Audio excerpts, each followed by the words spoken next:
আসসালামু আলাইকুম। আমার নতুন আরও একটি ভিডিওতে সবাইকে আমন্ত্রণ। তো আজ আমি এখানে কাসুন্দি দিয়ে একটা সবজি রান্না করেছি, সেটাই আপনাদের সাথে একটু শেয়ার করব।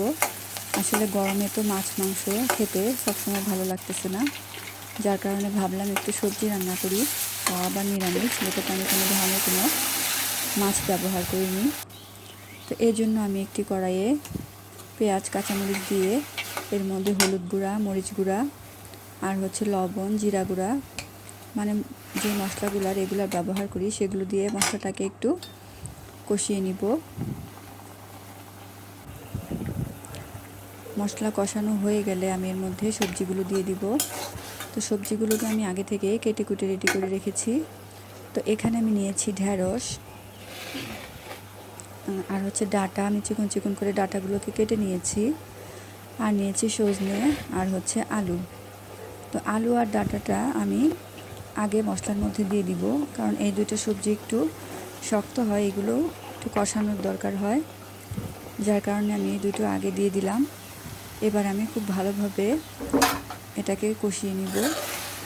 তো এই সবজিটা আপনারা একবার হলেও করে দেখবেন, আমার কাছে তো খুবই ভালো লাগে। কাসুন্দি দিয়ে সবজি একটু অন্যরকম হয় খেতে, আপনারা অবশ্যই বাসায় এটা ট্রাই করবেন। তো আমার ডাঁটা আর আলুটা কষানো হয়ে গেলে এর মধ্যে আমি এখন সজনেগুলো দিয়ে দিব। আমি এর মধ্যে সজনেগুলো দিয়ে আরও কিছুক্ষণ কষিয়ে নিব। এটা আপনারা রান্না করার সময় বুঝতে পারবেন কতটা সেন্ট হয়। এবার আমি কিছুক্ষণের জন্য ঢেকে দিলাম।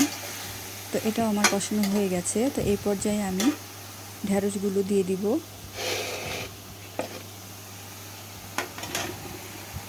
তো ঢেঁড়সগুলো দেওয়ার পরে আমি এটাকে খুব অল্প সময়ের জন্য একটু ঢাকা দিয়ে দিব, কারণ ঢেঁড়স তো খুব নরম, এটা বেশিক্ষণ ঢেকে দিলে দেখা যাবে যে গলে যায়। আমি এটাকে আস্তে আস্তে রাখার চেষ্টা করব।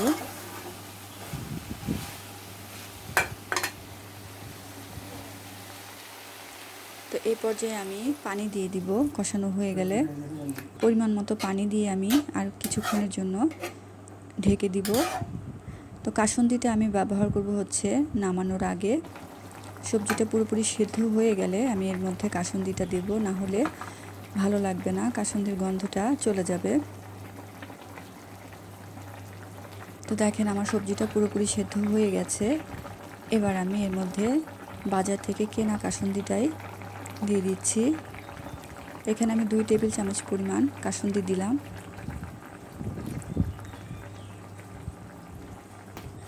এবার আমি একটু নেড়ে চেড়ে 2-3 মিনিটের মতো এটাকে জাল করে নিব।